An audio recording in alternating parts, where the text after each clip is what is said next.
Now watching Chopping It Up with Roger Cador and Perry White.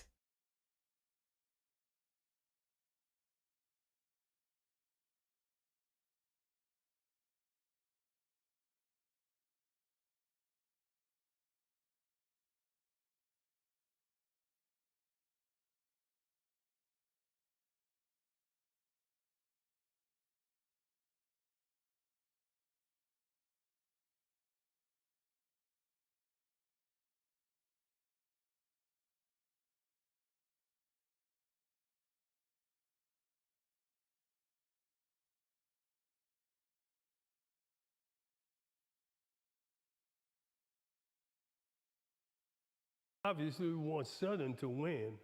I did see a little FAMU playing for Norfolk State on ABC Saturday, I guess.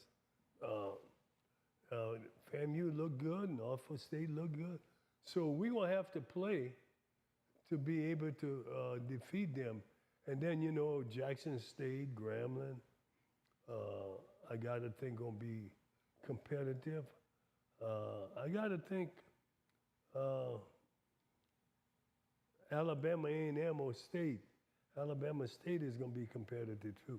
So that's really good. I've always said a good balanced league conference is good for competition. You know, I even went on the radio on CJ show and said, when we were just winning all of the championships, I said, this is not good. It's not good for the league if one team is going to win them all. I say it's balance. It's better when you have balance. Other teams have a chance to win, and it makes everything more competitive. So I'm glad to see in baseball, and the other sports in particular, that other teams are winning. You know, is up for grab. Yeah, you know, big games this weekend as we get into week one of college football. Grambling headed over to Lafayette to take on UL. Southern going over to Lake Charles, take on McNeese. Jackson State will be in Monroe, Louisiana, take on ULM. And then you get those big games, you know, for the rest of the conference, those FCS versus FBS games. Alcorn taking on UAB, in which that should be what we call the money games, right? You go get your check and you come on home. But when you look at those money games, do you like that? Because UAPB's head football coach Alonzo Hampton said in this week's SWAC football press conference, you know, he's not too much of a fan of those games. He would rather wish that he had a smaller school to play first to kind of work out the kinks and then get a chance to play one of those bigger schools after that. But when you see those matchups, when you see the scholarship differential from FBS to FCS, are you a fan of taking on those money games on the benefit of the entire athletic program? No. I think it's really detrimental to your athletic program because football is the sport that carries the university in many cases. And if we run and get 2 or 3 of your top players hurt, then everything, the season is over. And then you can't be competitive during the course of the year and you lose your fan base. So it's a real danger when you start looking at money game. You got me? And I know this is being called by the higher level people in the administration, could be the president, saying, hey, you got to make more money if we are going to give you more money. You got me? And that's at a historical black school. The money flows from the president's office down to athletic and the band and everything. You see, so that's why we got to be careful. You know, HBCUs exist for a particular reason. It sure don't exist to play those big, powerful schools. You don't have a chance. And I think it further demeans all the hard work people have done to elevate these HBCU schools. And then you go get blown out by one of these big schools or get people hurt. So it's just not worth it. I think you got to look beyond that. You got those presidents and chancellors or administrators can't listen to what their friends are saying in the streets when they're talking. Hey man, go play our University of Arkansas. you might be able to beat them. Come on, man. Let's not do that. Let's not get caught up in that kind of stuff. So that's the kind of thing. Those presidents listen to their friends, and they get caught up, and they never go to practice to see what the coaches are working with. What you're asking them to do might be the impossible. Yeah, we saw that at Southern a few years ago when Southern took on the University of Georgia. Devon Gales, the young man from a bad, just a bad situation, ended up being paralyzed and, worked his way back. But one thing about it, the Georgia community, University of Georgia community really took him in, his family, and made sure that they helped out his family in terms of house, vehicle, healthcare expenses. Man, they really did step up. But that's not always the case. Not always when the you're dealing case. with injuries on the road at somebody else's place. But I do understand what you mean with those injuries. But you look at the checks that you get from those big time games and how far that goes, to help athletics. But is at the expense of those student athletes on the football side, and that's kind of the give and take for the overall idea of helping athletics. It helps, but those young men have to go out there 20, 30 scholarships less and put their lives, their bodies on the line up against that tougher competition. And those kids really feel they can compete with 30 scholarship less. They really want that challenge.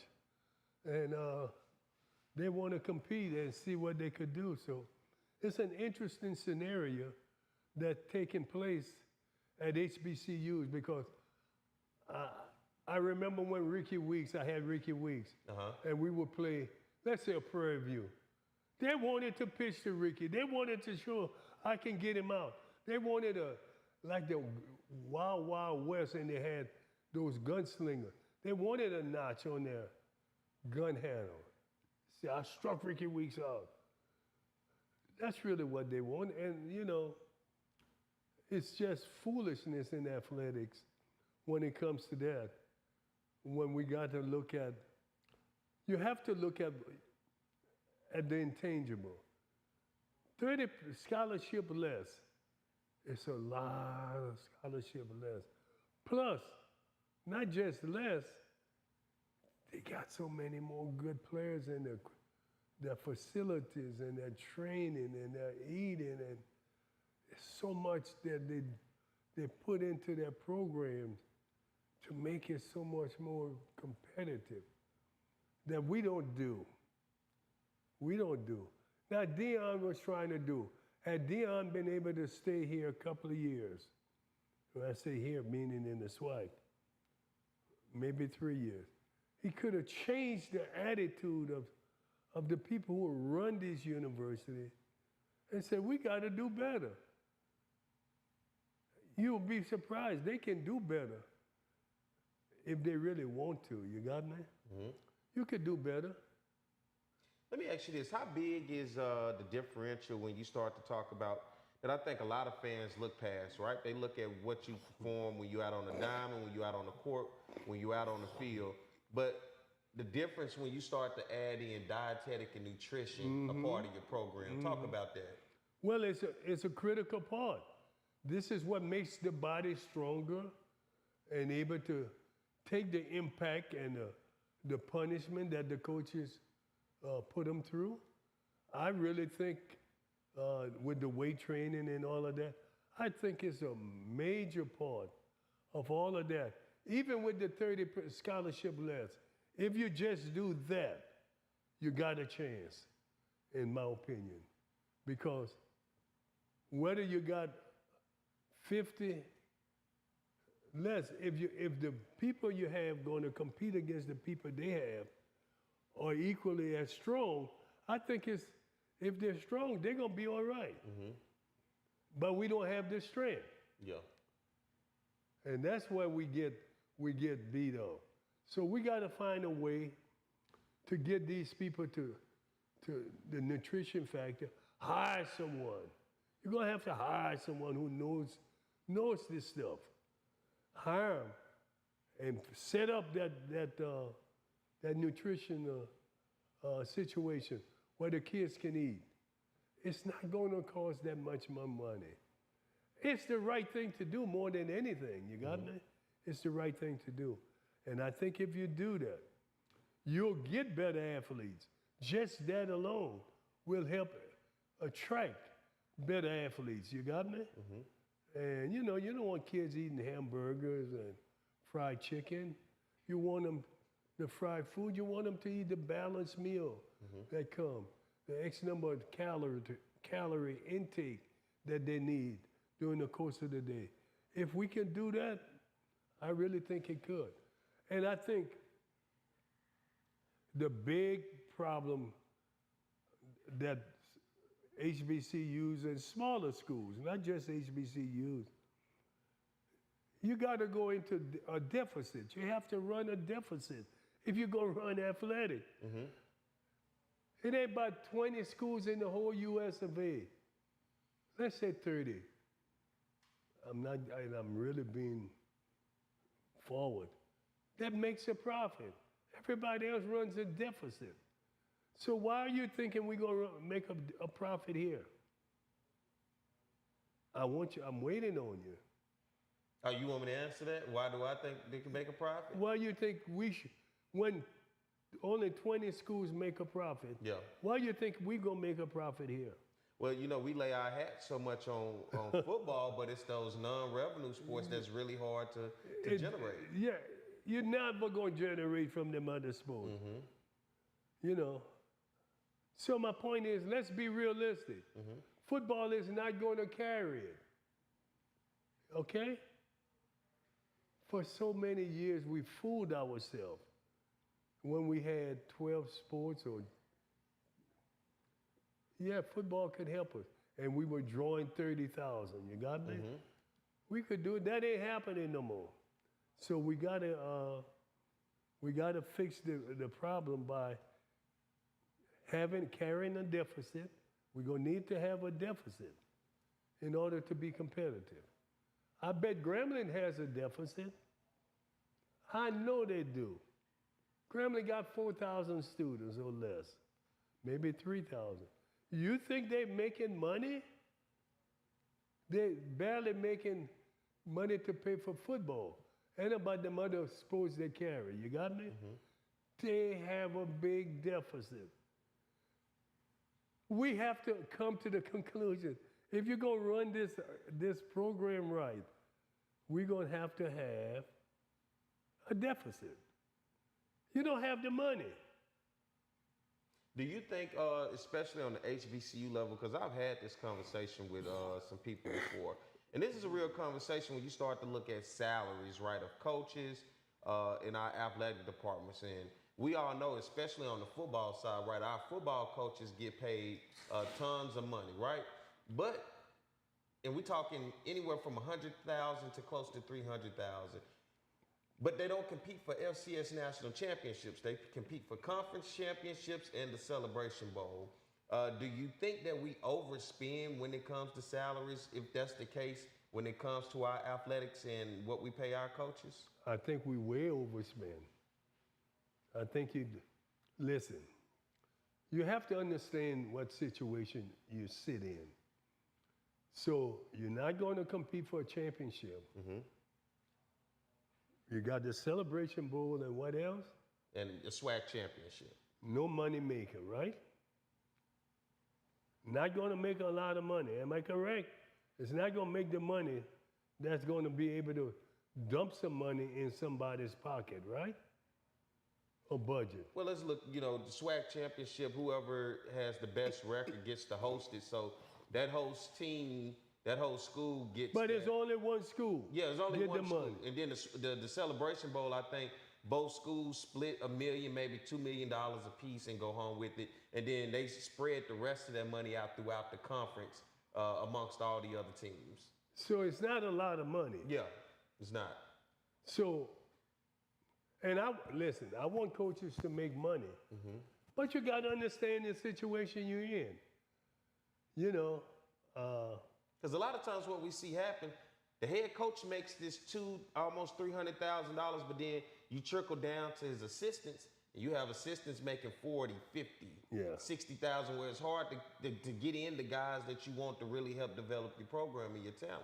Well, you're not going to get them. I think what you have to do is be realistic, be proactive, get young guys who want to be head coaches. Can't go get an old guy. He's going to want to be paid. Get a young coach that wants to can build a reputation, put his name out there, and he can elevate himself. You got me? That's how you got to do it. That's how you got to do it. And you can't let 3 or 4 people be making the decision. Get several people making the decision and come up to a conclusion. How do we win? We're going to have to hire a young coach, bring in good young assistants, kids who were graduate assistant at other schools want to move up to be assistant coaches. That's how you do it. I mean, you don't need to be a rocket scientist to figure it out. If you want to do it, that's the way I would do it. I would not go and hire an old veteran coach who you got to pay. I would tell the athletic director, put it all on the table. Let's know how much money you got. If you're paying $1.5 million in salary for football coaches, let's cut that down. Let's pay $1 million. And I don't really know what they're paying. Yeah. But that's what I would do. I would go get a young, energetic coach who wants to be a head coach, just starting out, maybe got 2 years in the system, paying $50,000, $60,000, and maybe get aggressive and give him 70. And say, this is going to be your start. You win, you're going to get recognition, you're going to get yourself known here. Might even give him 80, you got me? But that's what you do. And you pay the assistant $40,000. With the idea, the understanding, all of this is preparing you to move to the next level. It's not about you making the money here. It's all about preparation for you moving to the next level. So those days of like when you look at you at Southern for as long as you were, the Eddie Robertsons and so forth, you know, those days are kind of behind us, right? Is what Right. you just get a guy in and kind of, hey, this is, and I had this conversation because people don't like the term saying a stepping stone, being that stepping stone for a guy like you saying in his young career, knowing you're not going to be able to keep that guy 10, 15, No, 20 you're not years. going to be able to keep him, Yeah. no. You know what I did when Broussard was the athletic director? Can't think of Broussard's first name, but he was going to be a really good athletic director. I had a talk with him. I went in and I said, hey, what I'm going to do, I'm going to hire this guy, and I'm going to give him $30,000 of my salary. He looked at me, he said, Coach, that's not what they do.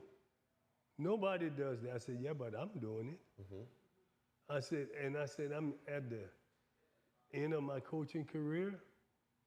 I'm not going to be able to do all the things I once did. We're going to start a young guy off, give him $30,000 out of my salary. Here, take it. Nobody else would do that. Nobody else would do that. I did it though.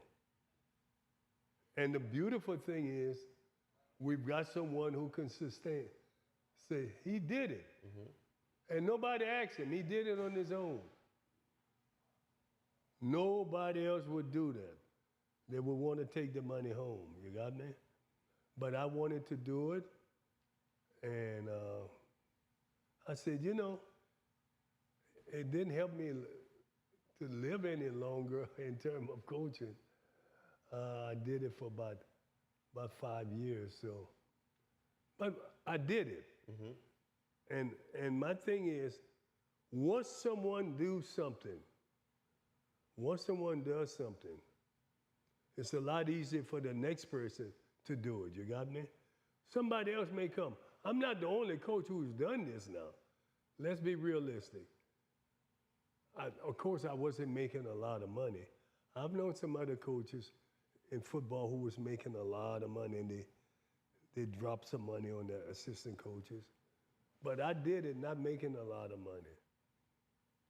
And I felt good about it. And the young guy felt good about me doing that for him. And the good thing is, if I need something, there's nothing he wouldn't do for me. Because he remembered that I wasn't nothing. Coach took his salary, part of his salary, and gave me a salary. That's the way it is. So you're going to have to find a way, and you have to be strong about it. You're going to have to hire a young athletic director. You got me? Pay him about $70,000, $80,000, and let him hire all young coaches. Give them a first chance. So you saying, and that's Dr. William Broussard who you was talking about right. at Southern. So you think as a whole, HBCUs, we need to just rethink how we spend financially towards athletics as a whole? You better do it. Now, Broussard, you know, really was going to be a really good athletic director. But the people, for some reason, don't like smart people. They did it to Dr. Richard Hill. Was a brilliant AD. They ran him off. Why would you run brilliant people off? You know how hard it is to find them? And I know two we ran off. Does that political side then begin to make that? Why do you think it gets so political when you get the right people in place and then it becomes that? I really don't know. I'm really puzzled by it. I'm always, on the side of someone who is smart because I figure they'll come up with something I could never figure. I mean, you know what I'm saying? And Broussard had some great ideas, man. He had some. Now, he was a little too smart for him. He was a little too smart. They didn't like that.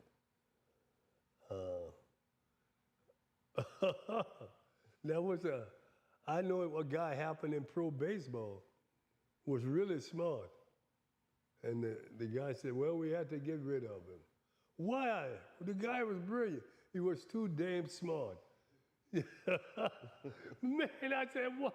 You can't find them people. You can go shake all the trees you want.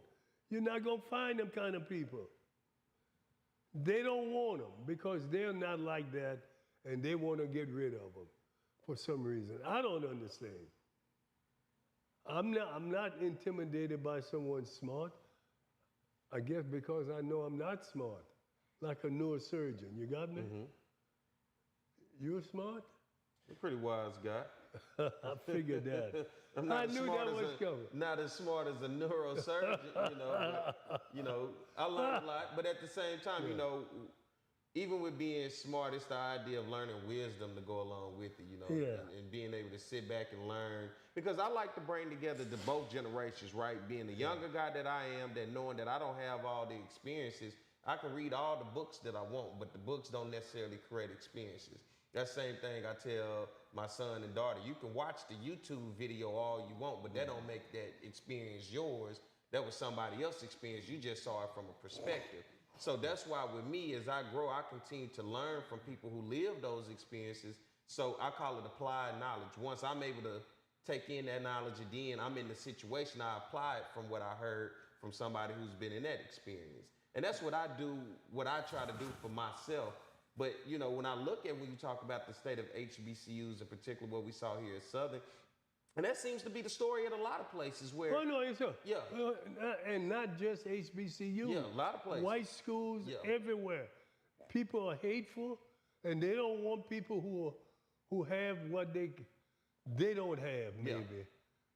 People who have a knack for intelligence and can do things that we can't do, they hate them.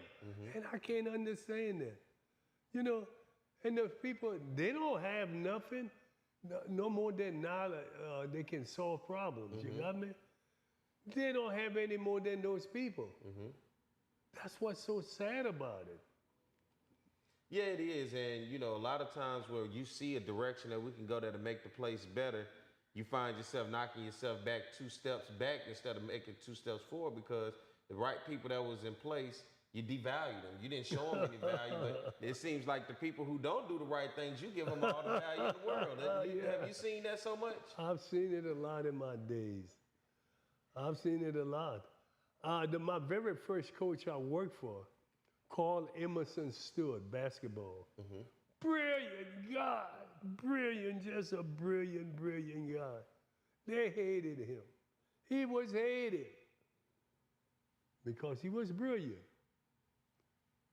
Problem solver, could see things, had a good insight on the future, can give good advice, you know, but he was hated. And I couldn't understand it. And he and I worked together so well, but nobody else wanted to work with him. They found all negative things. And I'm saying, how could this be? But that's the way it is. You know, it's just amazing, Perry. It's amazing that we find people like that, and we can't do enough to get rid of them. They can permeate and get in their system a lot easier than a smart person. Yeah, I saw a movie one time. This movie called The Big Short. Right? It was about The Big Short. Yeah, it was about the housing market when it crashed in the early 2000s. And Mark Baum was one of the guys with his firm, you know, that was making an investment on the market to crash. And everybody kept saying, why would you bet against the market? But as they broke down his team, it was saying how one of the guys that was a part of his teams joined him because he said, you know, the reason he's with him is he wanted to know when they worked for that other firm, nobody would ever listen to the guy with the great ideas. And so he said he left the firm to go with Mark because nobody never listened to Mark, and he thought Mark had all the great ideas. Yeah. I'm telling you, it's amazing. I'm so glad I never had all the good ideas, so nobody didn't try to derail me. If I had all the good ideas, I would have never got off the ground. It would be someone trying to beat you down, you know. And you know, that's one of the narratives and one of the things I would love for us to change within our community, that we embrace the people who have the knowledge and the ability to be able to make change and not look at so much, because I think a lot of times people just get caught up into the titles and the power, and more so into their own personal agendas, instead of the agenda that's at hand, that's overall. Because I always tell people, even for Southern University, right, my love lies within the institution and not the individuals. And I say this, the individual will come and go, but the institution will live on forever. So, you know, individuals will come work here and then leave and go somewhere else. And so when you put your loyalty into that individual, then once they gone, then what do you have? If it's the institution that you love, then you put your love and everything that you have in terms of your support into that. So that's right. You ready to take a break? Yeah, let's take a... All right. Let's pay some bills. Let's take a break, and we'll be right back with more Chopping It Up with Coach Roger Cador and Perry White. Some Baton Rouge business travelers travel out of Baton Rouge. Some don't. The ones that do know BTR is all about being closer, more convenient, with non-stops and short hops to anywhere their business takes them. They also know not flying BTR means more traffic, longer lines, and wasted time. So if it's about going from driveway to runway with a lot less highway, isn't it about time you flew BTR? Baton Rouge Metro Airport. It's about time. Smart Baton Rouge business travelers travel out of Baton Rouge because BTR is so close and convenient, they're always one step ahead, rather than dead on their feet. So, isn't it about time you flew BTR? Baton Rouge Metro Airport. BRAC parks have a purpose. They contribute to community revitalization in safer neighborhoods. They entice folks to get out there, promoting health and well-being. There are green spaces that help sustain natural ecosystems and buffer flooding. Parks help children learn, promote the arts and cultural programs. They drive tourism, economic development, and enhance property values. So take your pick. BRAC, your parks, our purpose. Getting a letter from the IRS that you owe back taxes can be scary, but it doesn't have to be. Call Go Tax Resolution in Lafayette at 337-420-1040 today. We'll help stop garnishments, levies, and seizures immediately. With over 35 years of dealing directly with the IRS, our team of local professionals will help you pay the least amount possible. So if you owe back taxes to the IRS, you need help. Call the tax professionals at Go Tax Resolution in Lafayette at 337-420-1040. Your go-to tax relief.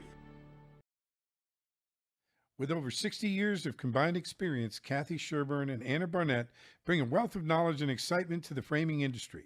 Keeping strong to the Louisiana culture, Acadian Frame and Art has numerous local artists and sports team memorabilia for their customers to choose from.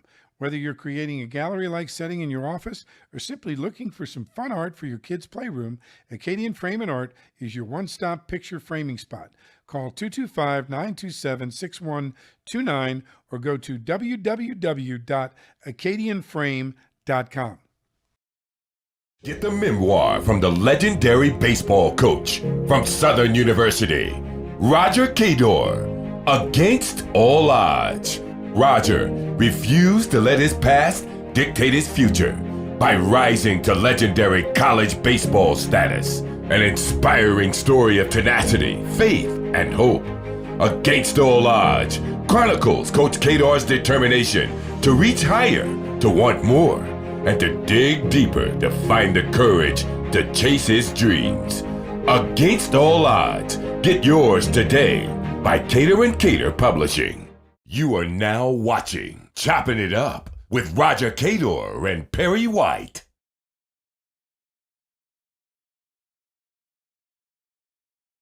All right, we are back. We are live here right now, chopping it up with Coach Roger Cador and Perry White. Of course, I'm Perry White. He's the man, the myth, the legend, Coach Roger Cador. We having good discussions just about the world that's around us. Man, August coming to an end. Labor Day weekend coming up. Anything special for you? Not really. I'm gonna try to lay low, be around the house. Not do a lot. It's hot. You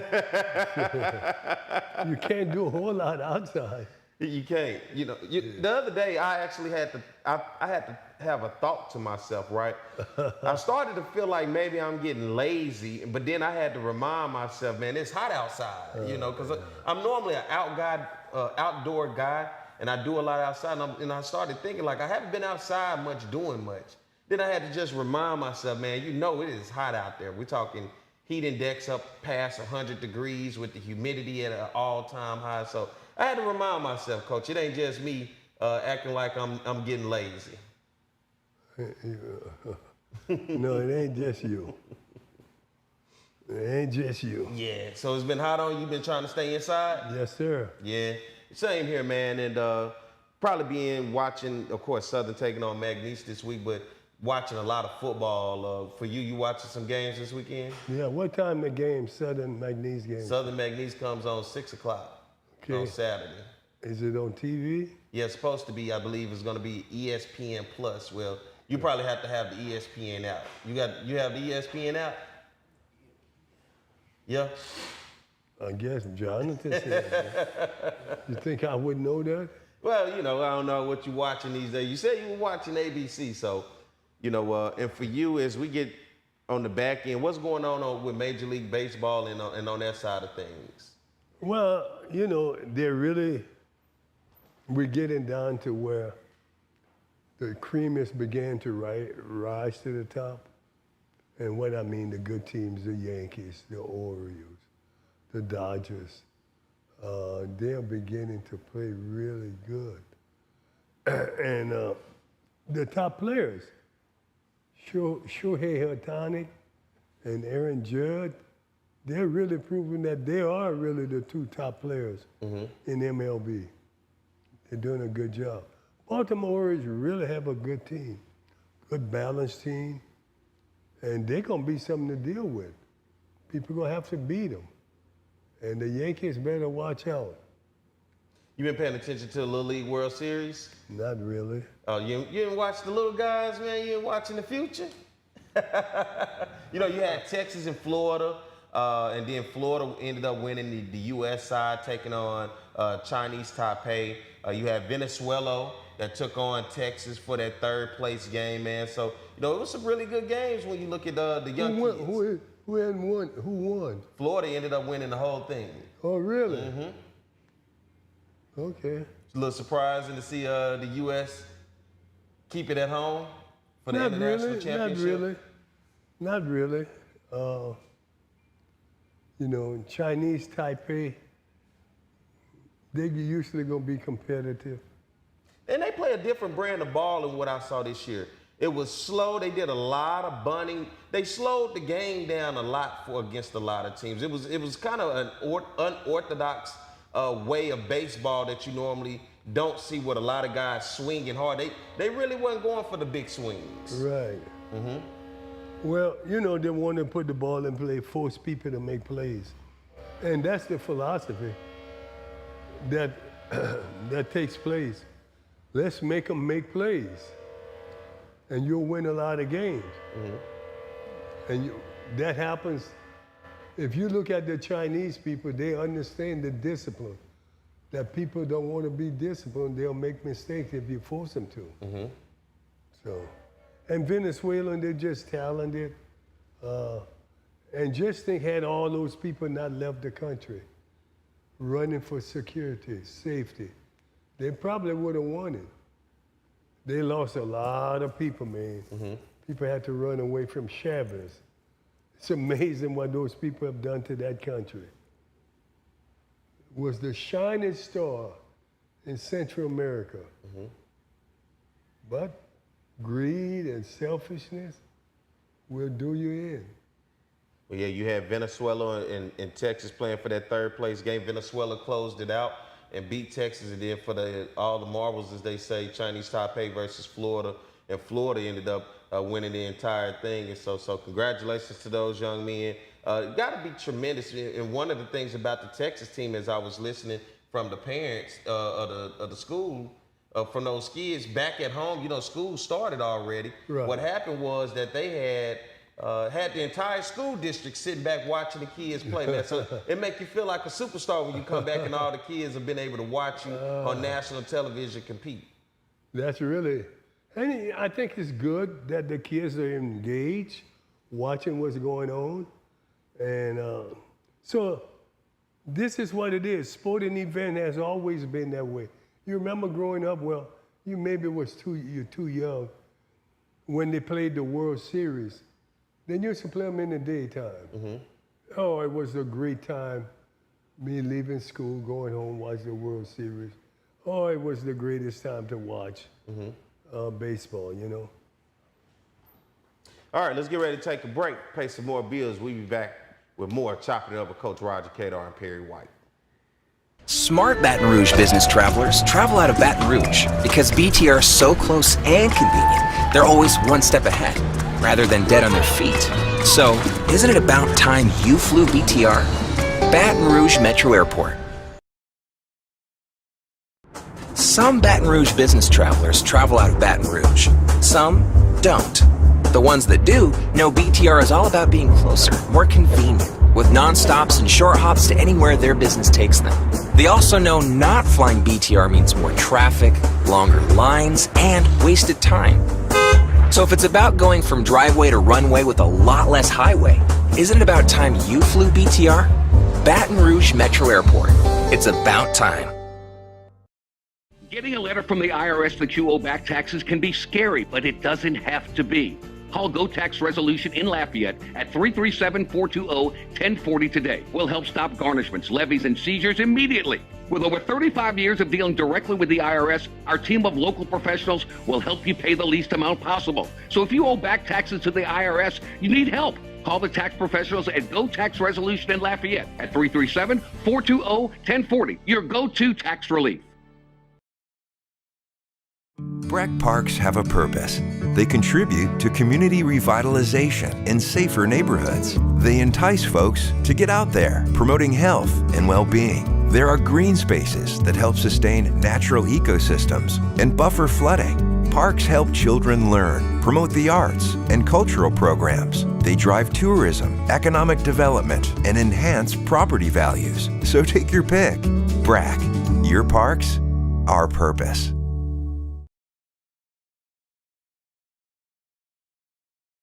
With over 60 years of combined experience, Kathy Sherburne and Anna Barnett bring a wealth of knowledge and excitement to the framing industry. Keeping strong to the Louisiana culture, Acadian Frame and Art has numerous local artists and sports team memorabilia for their customers to choose from. Whether you're creating a gallery-like setting in your office or simply looking for some fun art for your kids' playroom, Acadian Frame and Art is your one-stop picture framing spot. Call 225-927-6129 or go to www.acadianframe.com. Get the memoir from the legendary baseball coach from Southern University, Roger Cador. Against all odds, Roger refused to let his past dictate his future by rising to legendary college baseball status. An inspiring story of tenacity, faith, and hope. Against all odds chronicles Coach Cador's determination to reach higher, to want more, and to dig deeper to find the courage to chase his dreams. Against all odds, get yours today by Cador & Cador Publishing.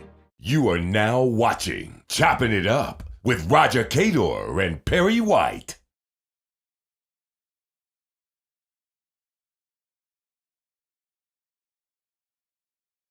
Smart Baton Rouge business travelers travel out of Baton Rouge because BTR is so close and convenient, they're always one step ahead, rather than dead on their feet. So, isn't it about time you flew BTR?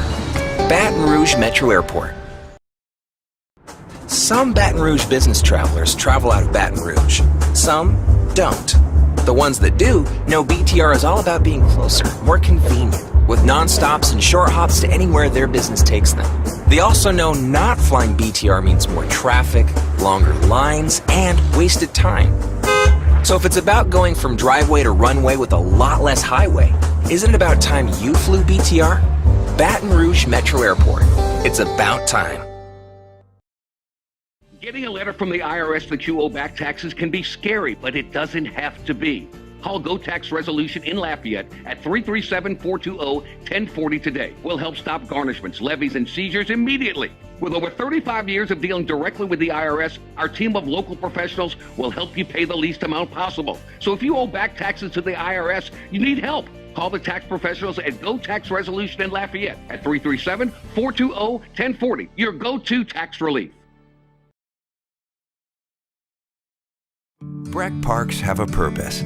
They contribute to community revitalization in safer neighborhoods. They entice folks to get out there, promoting health and well-being. There are green spaces that help sustain natural ecosystems and buffer flooding. Parks help children learn, promote the arts, and cultural programs. They drive tourism, economic development, and enhance property values. So take your pick. BRAC, your parks, our purpose. With over 60 years of combined experience, Kathy Sherburne and Anna Barnett bring a wealth of knowledge and excitement to the framing industry.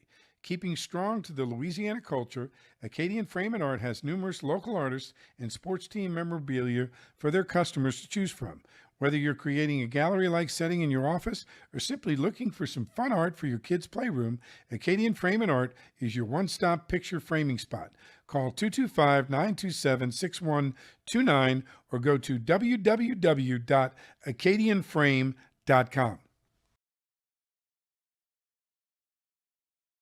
Get the memoir from the legendary baseball coach from Southern University, Roger Cador. Against all odds, Roger refused to let his past dictate his future by rising to legendary college baseball status. An inspiring story of tenacity, faith, and hope. Against all odds chronicles Coach Cador's determination to reach higher, to want more, and to dig deeper to find the courage to chase his dreams. Against all odds, get yours today by Cador & Cador Publishing. You are now watching Choppin' It Up with Roger Cador and Perry White.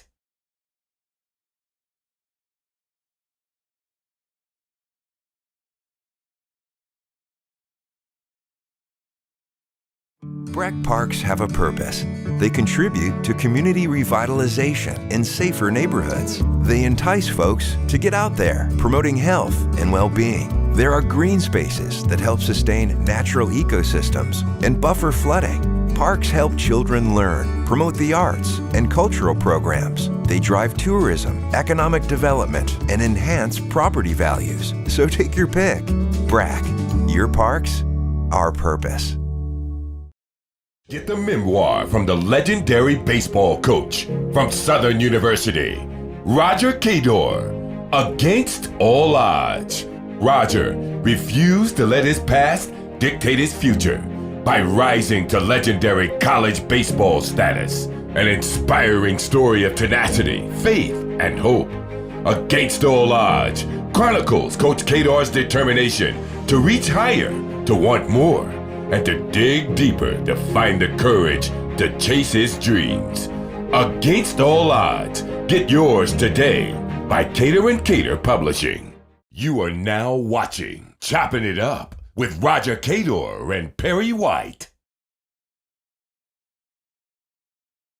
All right, we're back after a commercial break. More Chopping It Up with Coach Roger Cador and Perry White. I'm Perry White. He is Roger Cador. Coach, as we get ready to close things out, man, we done talked about some baseball, talked about some football, we talked about a little HBCU politics.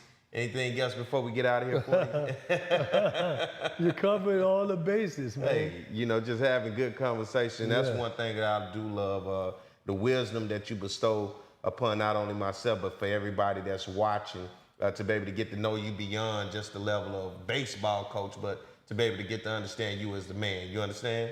Well, what I try to do is tell people, give them a little background. And sometimes people don't like it. But the background and the history, the truth, really helps. And because people don't know the real truth, they've been told lies and fabricate stuff and stretch the truth to make people look good. And you know what I'm saying? And I don't like that kind of stuff, you know. I know the truth hurt, but boy, it's gonna help you. I mean, and it's nothing like having the truth. You can make really good decisions with the truth. Yeah, you can. And they say the truth hurts, you know, but It helps. it helps more than anything else. More than anything else. So there it is. You know, as I sit back this weekend, I'll be headed over to Lake Charles for the Southern Magnesia game to check that out. And be watching a lot of games. Games kick off tomorrow. And then, you know, I'm back officiating, so I got some games I got to officiate this week on the football side, high school football side. So I'm with you. It's just time. Football season is typically my most busiest time of the year, along with working with the band and everything else. So I'm looking forward to it all the way till December. I'll be rocking and rolling. That's good. You need to stay busy. I like it when you're busy. You know, and you're going to experience a lot of things when you're busy. You're going to experience the kids, the coaches, the fans, different food in different places. You'll be all right. You know I like everything when you said about that food. That's one thing I do look forward to when I go places, different food, and being in Louisiana, of course. You know, once you eat what you get here, you definitely start to judge other places when you get there about what they able to cook. And you find out, man, maybe they missing a little bit seasoning too. You know, you like that seasoning in Louisiana. Yeah, they do it right here. Yeah. So, yeah, let's get ready to get up out of here, Coach. And as we close this thing out, Labor Day will be this weekend, so we'll be back next Tuesday instead of next Monday with the show. So for you guys out there, we'll be next Tuesday back live. You got something? And we should do it at 10, right? We should be at 10 next Tuesday. You know, we all about your schedule. Well, whenever we can work it. You know, I've been having a busy schedule. That's why we're doing it at Wednesday. We're busy. I've been really busy with doctor's appointment and trying to make everything happen. Because we really want to be here for you guys out there who are listening. I think it's important because we do have information you need to know about. That's it. Hope you guys have enjoyed today's show. We'll be back next week. Be sure to go hit that subscribe button on our YouTube channel, as well as you can follow Coach Roger Cador on his Facebook and Instagram at Roger Cador. Keep up with him. pictures and whatever else he's doing. He's still keeping it going, ladies and gentlemen. He's still moving around. You probably need to sit down a little bit more, but he's still keeping it going and moving around, so that's good. So as we get ready to get out of here, Coach, you know what to do. Get the memoir from the legendary baseball coach from Southern University, Roger Cador, Against All Odds. Roger refused to let his past dictate his future by rising to legendary college baseball status. An inspiring story of tenacity, faith, and hope. Against All Odds chronicles Coach Cador's determination to reach higher, to want more, and to dig deeper to find the courage to chase his dreams. Against All Odds. Get yours today by Cador & Cador Publishing. You are now